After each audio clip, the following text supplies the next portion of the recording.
Do you know the Toronto Maple Leafs have been criticized that they have a weak defense? Do you know that the Toronto Maple Leafs have one of the lowest goals against of any team in the NHL? Yeah, what they've done defensively this year has been such a breakthrough for where this team was, and it's you know what, it's funny because there's been a lot of criticism of a few of their defense, but obviously to start the year, Muzzin was struggling, and they benched Dermott. Obviously, they've had some issues, but you know what? Overall, it's the numbers speak for themselves. It's incredible. I can't be more, and a lot of it has to do with Campbell, but a lot the team defense. Listen, I'm not going to diss Campbell. He's played well, and Wall has played well. Yep. But I'm going to say that the defense, has really stepped up. Well, what's really been great about the defense is those two young Swedish kids. Yeah. You watch them every game, and they're going to be good players in the NHL. If not beyond that. I agree. Sandin and Liljegren have both really grown this year, Billy. No, but Billy just hit the nail on the head. They're not going to be good. They're going to be fucking great. Yeah, they could be. Yeah, the issue with Sandin last year was that he was too easy to knock off the puck because of his size. He's obviously a great puck-moving defenseman, but it hasn't been an issue this year. You're right, and that's definitely a huge positive for them. And they're quick with their hands. They can take the puck away from you instead of having to plow you into the boards. They're very gifted, both of them. And I think I never thought the two of them would do it, but they play well, and they play the game the way the game is played in today's NHL. It's get the puck and move it quickly. Yeah, Billy, because you've been a bit of you've had your bits with Jake. He's really struggled, and is obviously. Justin Hall, the same thing, and Travis Dermott was benched for a long time. So those three have not had the kind of years they had last year. I mean, obviously Riley and Brody have been fine, and you mentioned the two Swedes, Liljegren and Sandin, have been really good. But the other three have really struggled. Sandin last year was easier to knock off the puck but Bill, I think he gained like 15, 20 pounds this year. He's bulked up. Well, you've got to give them time, Frank. Yeah, but I love his speed. Ready to play. I like his tenacity in the corner. And listen, this is a different Leaf team. They just fired everybody in Montreal yesterday. Sure did. That's what was going to happen to the Leafs if they continued on that path, on that 5 or 4 game skid mark. Yeah, to your point, Frank, there was a lot of talk when the Leafs were in Chicago. Had they lost that game, where was going?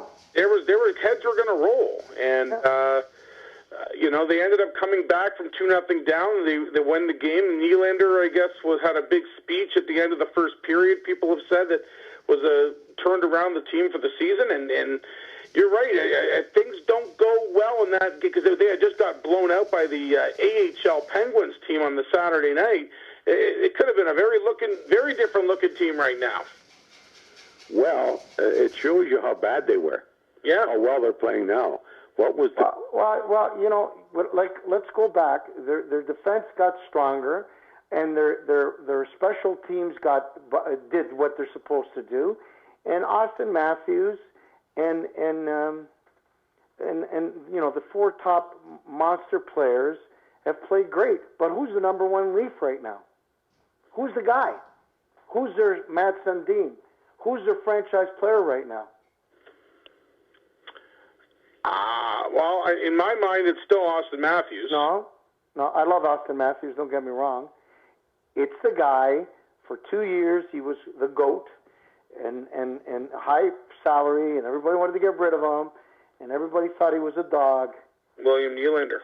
Nylander has become a franchise fucking player. I think he's one of the most valuable players on the Leafs. Oh, he's definitely one of them. Yeah, I'm not saying he's the guy. Well, I thought you said who's the guy, and I thought... Yeah, but he's the guy right now. I think Nylander should always be Austin when he comes on the ice... You know what we're all forgetting? Austin Matthews was misevaluated by the Toronto coaching and training staff and was operated on in August when he should have been operated on in May. Absolutely. He's got 2 months of play to come. he's still their big guy. He can't snap the puck like he did because the damage was done around the wrist area. And hopefully that will improve. And when it does, he'll be their big guy. But I can tell you one thing, Nylander from the playoffs on last year is one of the best players on the team. And that's why the Leafs signed him. I mean, I would have given him away for nothing to get him out of there. He was a bad act, but he's cleaned up his act, and he's playing like a teammate. What's funny about that, Billy, and I 100% agree with you, is that we talked about this, I think maybe the last show.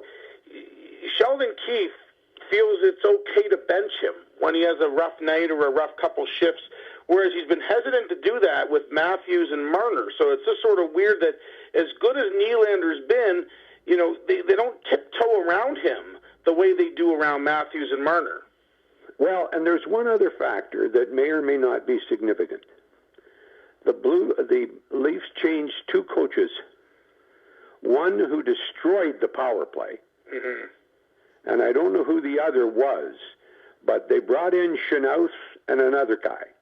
Chenauth is a very successful junior coach.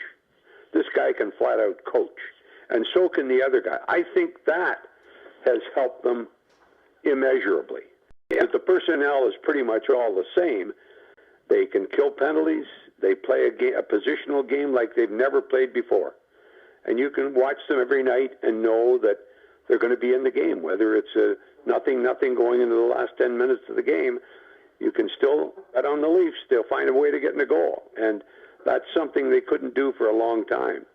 Now, the sad part of it all is the fans of the Maple Leafs don't get to enjoy it because they're waiting for the first round of the playoffs. Well, it's funny because you're right, and as a Leaf fan, I want to enjoy it. I have to put the memories of last year Montreal, Game 7 Boston. Listen. I got to put I'm all not in my going to mind. rain on your parade. I do want to enjoy this run they're on. I'm not confident playoffs before I get in the playoff skills of Leafs coaching.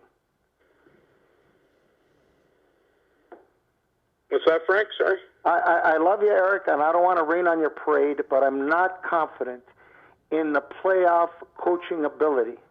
Right. Well, there's no reason to be confident because they haven't won a playoff round in 17 years. Yeah, but I just don't. Tortorella ate him alive, and the coach of Montreal ate him alive. A lot of that, Frank, is attributable to pressure. I don't know if you can handle it.